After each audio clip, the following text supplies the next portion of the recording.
Hello, good morning. Hello everyone, আসসালামু আলাইকুম। আপনারা সবাই কেমন আছেন? আমি তো আলহামদুলিল্লাহ ভালো আছি। এটা সকালবেলা। এই যে দেখেন বক পাখি দেশে মাছ খাওয়ার জন্য কীভাবে বসে আছে। আমি এটাকে দেখে আমি বেরিয়েছিলাম একটা জায়গায় যাব, একটা অফিসে যাব। এটা ছু করে বসে আছে, মাছ খায় বসে বসে, মাছ টোকায়, মাছ নেবে, মাছ নিয়ে খাবে। ধরছে কত বড় এটা। না, চলে যাই, দেরি হয়ে যাবে আবার।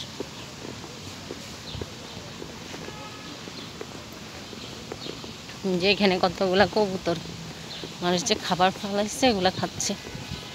এই যে এই যে কবুতরগুলা। ওই যে বকটা উড়ে গেল, এখানে উড়ে এই পাশে আসছে।